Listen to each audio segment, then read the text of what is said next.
Hello, everybody. After my 2 month sabbatical, I'm back. Okay, as for Rick and Morty, I will be doing a retrospective on season 7. So please be on the lookout for that one. Let's talk about the main event today, Ranma. Now, okay, I'm going to get out of the way. Obviously, the original series did better. The condensed one was basically 4 episodes, really into 2. Let's get to some points. First off, yeah, I mean, they kind of went with the manga here. Instead of having Suzuki Sakagakure, the anime-only character who substituted for Gozen Kugi in the anime, they decided to bring Gozen Kugi in.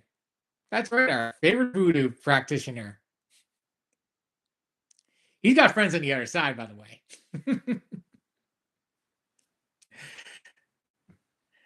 So, let's talk a little more about it.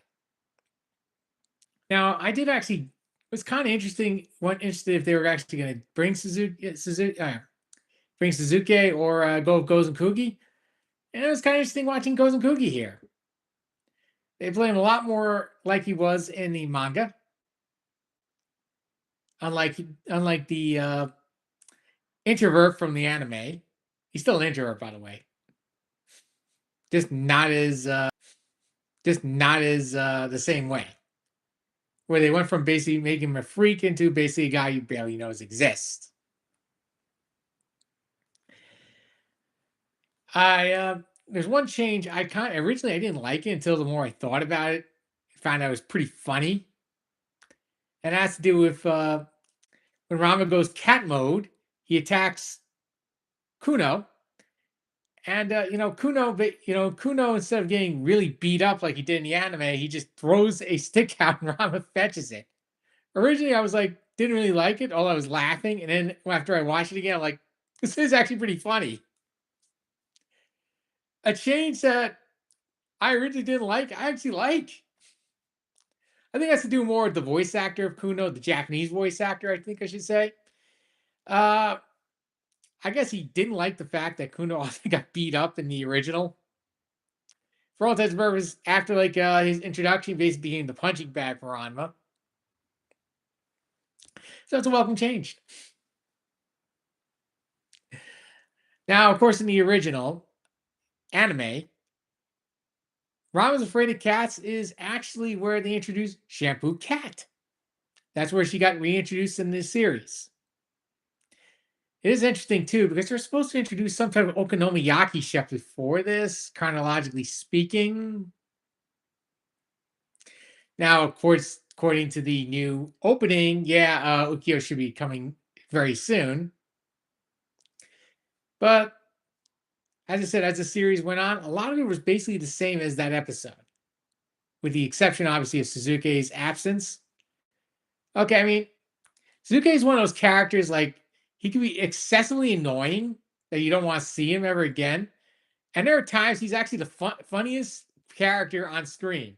And it's usually when he's playing the straight man is when he's really funny. He's supposed to be a character you're not supposed to take at least a bit serious.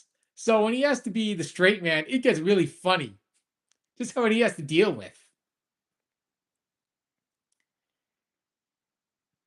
As for Gozen Kugi's portrayal, yeah, I do like it. It's more tuned to the manga. Let's get to the second episode. I did not like the fact that they really rushed Cologne's introduction. Cologne's a character that really has to take time for introducing.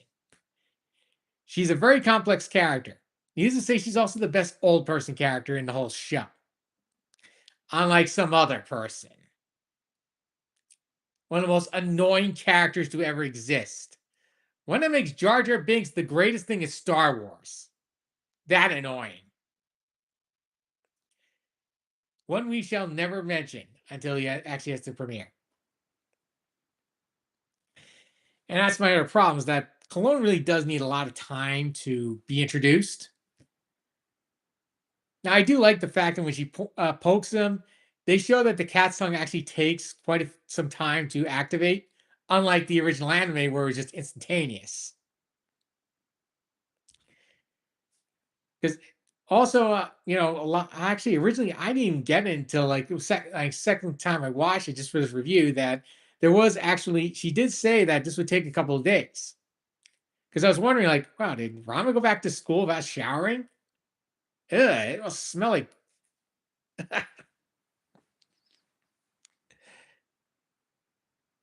And then of course we finally get Moose, and I'm going to talk about the English dub for a second. Yeah, I mean the voice actor is doing his best he possibly could. The problem is he sounds like he's 42. I like the original voice actor for Moose in the English version because I mean that's all he's the voice of Light Yagami from Death Note, and he's just as enjoyable in Ranma. Also, he expressed quite a bit of youthful exuberance, which unfortunately the guy currently is a lot more mature sounding, which is something Moose is not. Okay, now you can ask me how Moose is. Well, I do love the character. He's a lot of fun. The funny part about it, he's actually the most polite out of all the characters on Ranma when he's actually thinking straight and not thinking about shampoo, which is constant. As for Shampoo's reintroduction as the cat, a pretty good, fair idea. I mean, they basically did follow both the manga and the original anime, where she's reintroduced when as a cat. Rama's all stunned. She jumps in the tub and comes out naked with Akane coming into the room. Akane also acting the same exact way in both the manga and the original anime, as well as here. Although the voice actress here did I think, a better job in the her blatantly sarcastic way of going about things.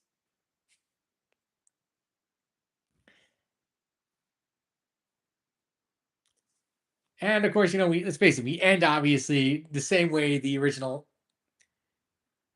Actually, we end basically on the same way how the first episode of Cologne ends with Ranma noticing he can't use water anymore because otherwise it feels like boiling to him. I know they basically did this because they obviously did not want to make 4 episodes or 5, shall I say? And once again, Cologne needs time. That's why Moose's introduction is kind of interesting because his second introduction is obviously the best. Now, of course, they did decide to take J. Michael Tatum out of the cast. Not a good decision. I mean, come on, he's a really good voice actor. I mean, it's almost like the voice acting character changes in Rent a Girlfriend this year. I told myself I would not go back to that well. But the English dub for this season, and yeah, I actually decided to watch it, was complete and absolute trash. I mean, they basically changed quite a bit. I mean, first off, they got rid of Lizzie Freeman. I don't know why they did that. uh, and of course, they took out Alex Lee, the voice of Zenitsu from Demon Slayer. And I have to say it, Alex Lee did a very good job as Kazuya Kitoshita. The current guy looks like he's just like doing an imitation of him. As for the new voice actress for Chizuru, she sounds like she's out of breath every time she's on the mic. I'm not kidding you. Like, is she doing like jogging before she got on mic? Every time, everything is full of breath. It's not the ultimate sin because that came in episode 11 when Sarah Ann Williams was taken out. I don't know why. I mean, she might have had some family issues or something as Ruka. Say what you want, but she's a very good voice actress, and she basically, for all intents and purposes, was hiding all the problems with the voice acting in this show. She really did decide to take over what you think of Ruka. And they basically brought in a person who simply said, "Okay, simply read, looked over the script, like, okay, I'll do General Valley Girl from the 1980s because that's what it sounds like."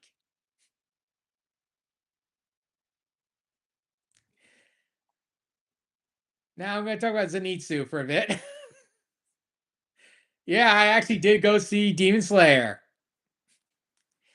and all it simply made me think was this: doing all this with, I mean, first, it's a very beautiful movie. I'm not going to kid you. This is one of the most beautiful movies you're going to see.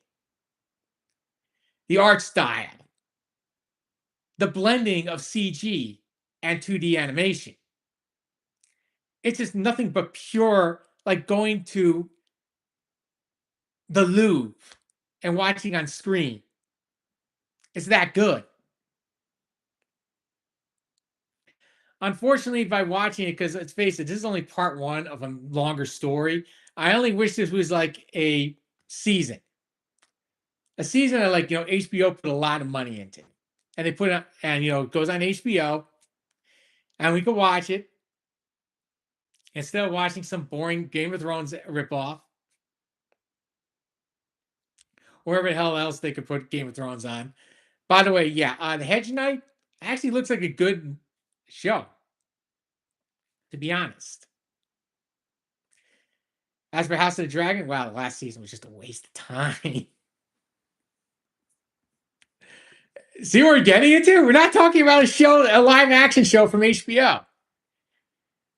Uh, I mean, yeah, the movie begins with Muzan talking to Tanjiro, and it's kind of weird. He only really appears in the beginning and the end, the main villain. Now, of course, we finally get to see Tengen and sorry, I'm just going to butcher these names. Shinjiro, and of course, let's face it, the only real fight, the only real fight we got any real bit of, like the way this arc is, because it takes so long, you kind of have to almost speed through these fights. Like Senketsu's fight with his former mate, that was actually done very well. He showed the backstory as they were fighting,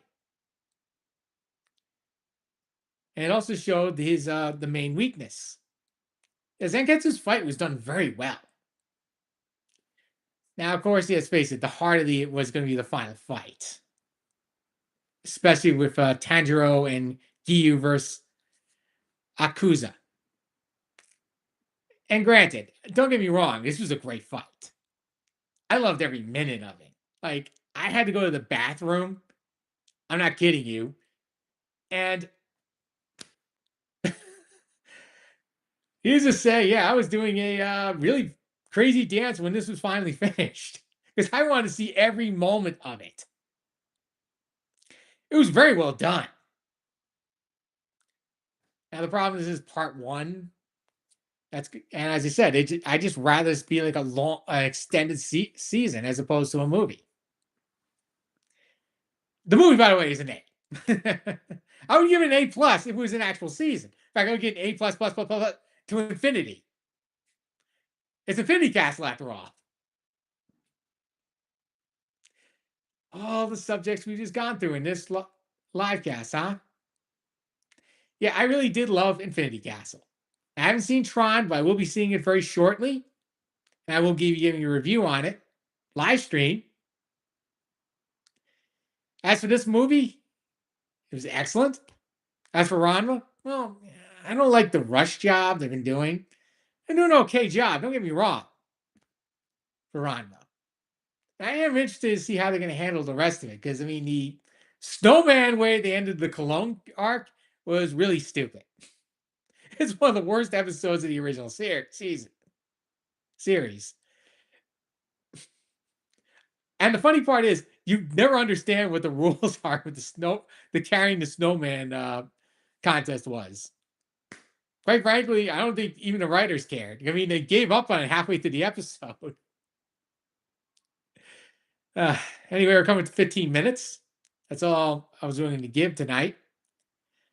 And, I'm going to wait. And, I'm going to be giving out another live cast soon for Ranma. Anyway, beware for the beware the next beware the next Rick and Morty review, which will be coming up soon, hopefully. As for me, I'm taking off. Good night.